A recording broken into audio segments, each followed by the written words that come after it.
Hi friends, welcome to my channel. ఈరోజు మనం చేయబోయే రెసిపీ రైస్ అండి. దానికి కావాల్సిన పదార్థాలు: ఉలవ పిండి, టమాటా ముక్కలు, బంగాళదుంప ముక్కలు, ఉల్లిపాయలు, ములక్కాయలు, దోసకాయ ముక్కలు, క్యారెట్లు, బీన్స్, వెల్లుల్లి, పచ్చిమిరపకాయలు, బెల్లము, తాలింపు దినుసులు, కొత్తిమీర, కరివేపాకు, వెల్లుల్లి, సాంబార్ పొడి, ఎండుమిరపకాయలు, చింతపండు పులుసు, కొంచెం ఇంగ వేసుకుందాము. ఒక గ్లాస్ బియ్యం పోసుకుందాము.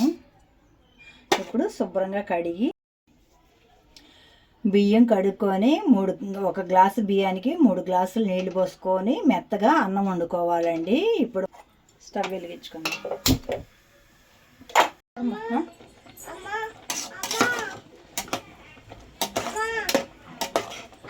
అన్నం ఇలా మెత్తగా ఉడకాలండి. దీన్ని ఇంకొంచెం ఉడకనిద్దాము. సాంబార్ తయారీ చూద్దాం. ఆయిల్ పోసుకుందాము.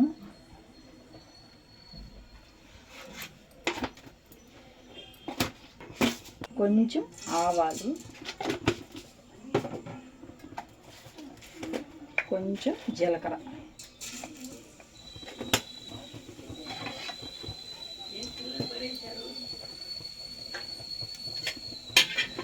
ఇప్పుడు దాంట్లోకి కూరగాయ ముక్కలు వేసుకుందాము.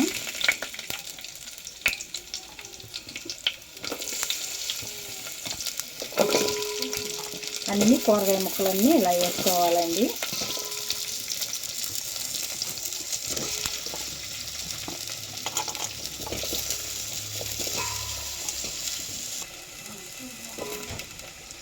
పచ్చిమిరపకాయలు,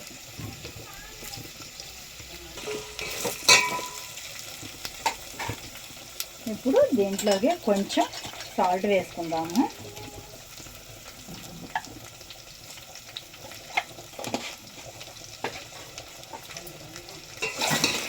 ఇవన్నీ కొంచెం నూనెలో మగ్గనిద్దాం కదా. దీంట్లో టమాటాలు వేసుకుందాము.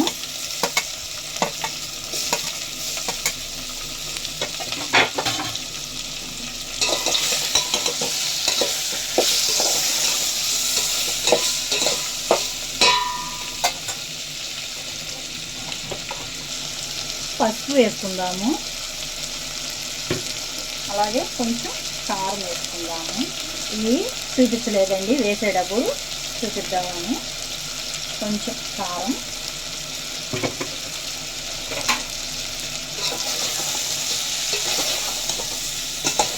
కారము, పసుపు ఇవన్నీ దీనికి పట్టేలాగా ఒకసారి కలుపుకుందాము. ఇప్పుడు ఉలవ పిండి వేసుకుందామండి. అలాగే చింతపండు పులుసు కూడా దీంట్లోనే పోసుకుందాము. ఇది ఉండలు కట్టకుండా ఇలా కలుపుకోవాలి.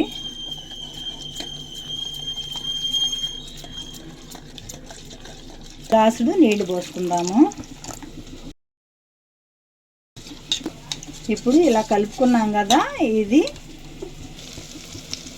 ఈ మగ్గిపోయిన కూరగాయ ముక్కల్లో పోసుకుందామండి.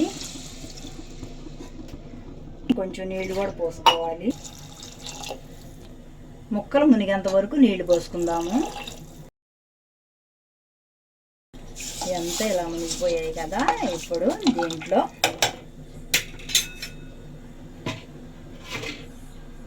సాంబార్ పొడి వేసుకుందాము. అలాగే బెల్లం వేసుకుందాము.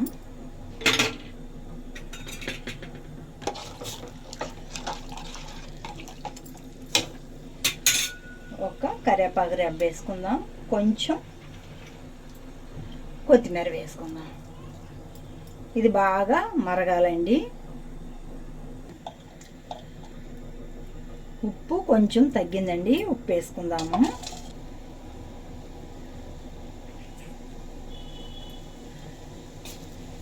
సాంబార్ ఇలా బాగా మరగాలండి. ఇప్పుడు సాంబార్ ఇలా దగ్గరికి అయ్యింది కదండి. ఇప్పుడు స్టవ్ ఆపుకుందాము. ఈ సాంబార్ని ఇందాక అన్నం వండి పెట్టుకున్నాం కదా, దాంట్లో పోసుకుందాం.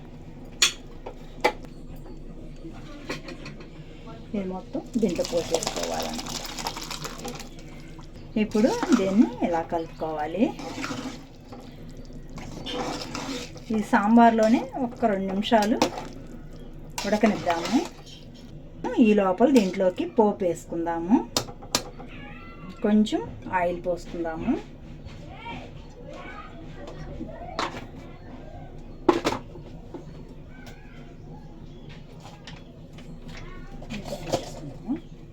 కొంచెం నెయ్యి వేసుకుందాము.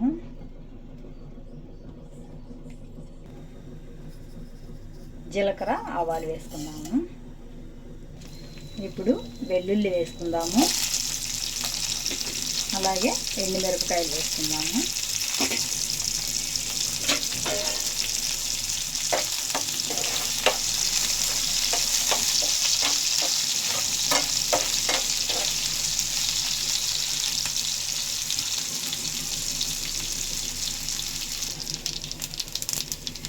ఇప్పుడు దీంట్లోకి కొంచెం కరివేపాకు వేసుకుందాము. అలాగే కొత్తిమీర వేసుకుందాము. దాంట్లోనే కొంచెం ఇంగు వేసుకుందాము.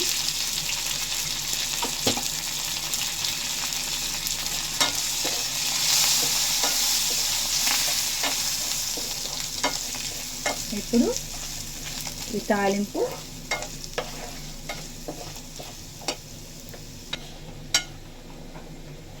తాలింపు మొత్తం దీంట్లో పోసేసుకుందాము.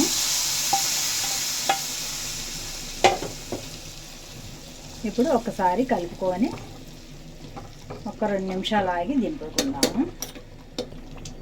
ఇలా దగ్గర పడ్డప్పుడు స్టవ్ ఆఫ్ చేసుకుందామండి. ఎందుకంటే ఇదంతా మళ్ళీ అన్నం పీల్చుకుంటుంది కాబట్టి స్టవ్ ఆఫ్ చేసుకుందాము. ఇప్పుడు బౌల్లోకి తీసుకుందాము.